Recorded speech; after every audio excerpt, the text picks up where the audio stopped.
thing I believe every educator everywhere has in common is the adherence to a list. We have a list of student names and numbers. We have a list of standards. And also often we have a to-do list. Now this isn't just any to-do list. The teacher to-do list, as you probably very well know, is a never-ending list of biblical proportions. That to-do list is something that you're always adding things to, and you somehow always have the same tasks on. I have some tasks on my teacher to-do list that have been hanging out on that list for months. Today I'm going to show you how I have become a reformed to-do list maker and the 6 steps I follow to help increase my productivity and save my sanity in the classroom. That's right, today we are ditching the formal to-do list. Step 1, when we're thinking about planning and prepping and using our time well, we want to look at the resources we're using to do that planning. We know as educators you have to be a good planner. You have to do a great job at balancing things, working within a schedule, and finding time to get everything done. We suggest instead of just doing sticky notes, random sheets of paper, or even a notebook to collect your to-do lists in, we want you to ditch the to-do list, and instead we suggest grabbing a calendar, specifically a calendar that lets you plan down to the hour. Now, if that's too much for you, another great option are calendars that have multiple boxes throughout the day, giving you lots of space to do your planning.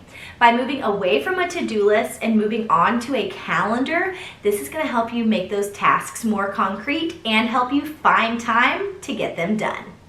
Next on the planning to-do list, that's not a to-do list because we're getting rid of to-do lists, but step 2 is to make time to plan your week. Now, when I say plan your week, I do not mean lesson planning. Trust me, I can tell you all about that. Check out our videos linked up in the cards and down in the description box. This planning time could just be 30 minutes to an hour of your day when you have what we like to call a meeting with yourself. Look at your week and think about the events that you have coming up in that week. Maybe you know you have a standing meeting every single Tuesday afternoon. Maybe you have an IEP meeting, conferences to attend. Maybe you have a dentist appointment on Thursday. The kids' soccer tournament is coming up on Saturday. We mean put everything into that nice new shiny calendar because this is going to help you see where you have more time to do things throughout your day. This meeting with yourself is a fantastic opportunity to think about all things, both personal and professional, that you have coming up in your week. Once you've identified those for the week, finding time within your day and inside that precious prep time you have is going to become so much easier. Step number 3 is to do a brain dump. You have the calendar, you have your weekly events written in on the calendar. Now it's time to just make the list of all of the things you want done this week. Now, this is not a to-do list because I'll tell you right now, you are not gonna get all these things done.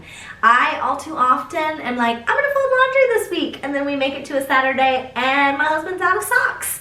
This is not a to-do list. This is just a brain dump of all the things you want to see accomplished during this week. The reason we love to do this is because it's taking it off of your mind, it's taking it off of your shoulders, it's acknowledging that these are tasks you want to get completed, but it's also taking away some of that stress and pressure. You no longer have to remember it, and you're giving yourself permission to not get every single thing done on this massive brain dump list. Our next step is to then go through that brain dump and identify the must-dos. This is something that can be really hard for us to do in education. Everything is a must-do. Everything is important. Everything is valuable.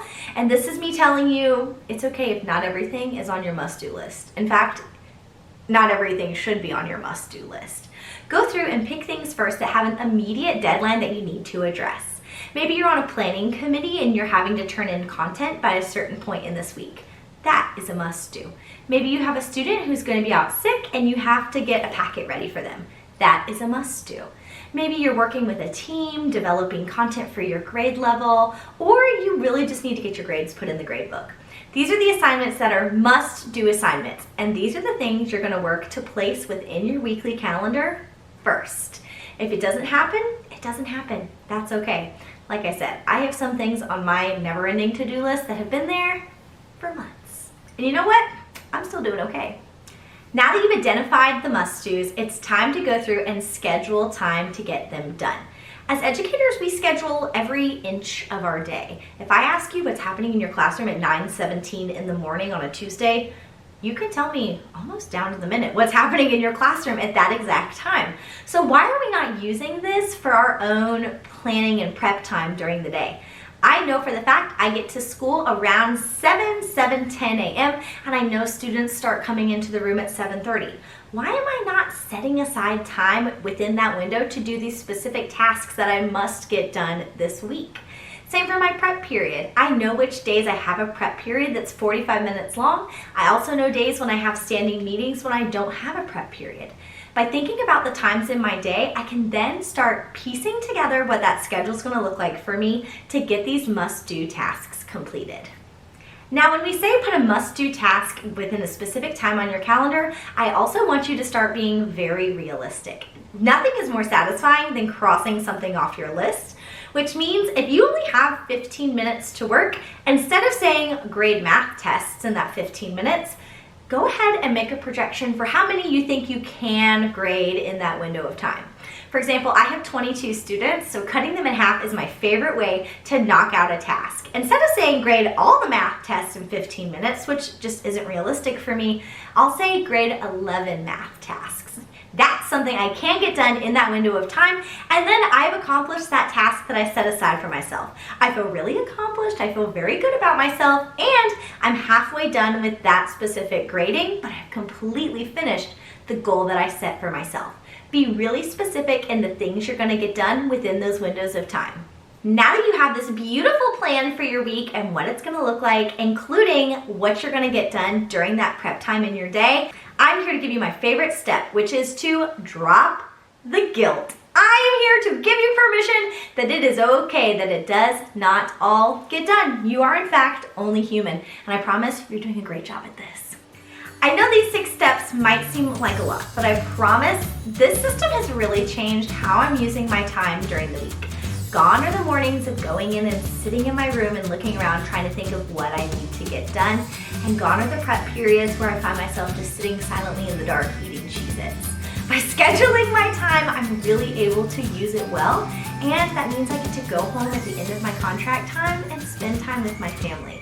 Less time in the classroom and more time at home with the people that I love, but I still leave feeling like I've accomplished everything I'm looking for within that day and within that week. If you're looking for more ideas that are going to help you love teaching again, help you reclaim your time, your sanity, and all things great in education, make sure you check out How to Love Teaching Again by Jamie Sears. It's available everywhere you buy books, and this is a beautiful collection of stories, advice, and tips, and teacher loving. As always, thank you guys so much for watching. It's wonderful having you being part of our community here. And if you aren't already subscribed, please make sure you hit that button and join us here on YouTube. We put out new content every single week. Let me know down in the comments, are you going to do the sacrificial burning of the to-do list notebook like I did and go grab that calendar? I promise it's going to make your life a lot easier. Thank you guys so much for being here, and as always, we hope you have a not so wimpy day.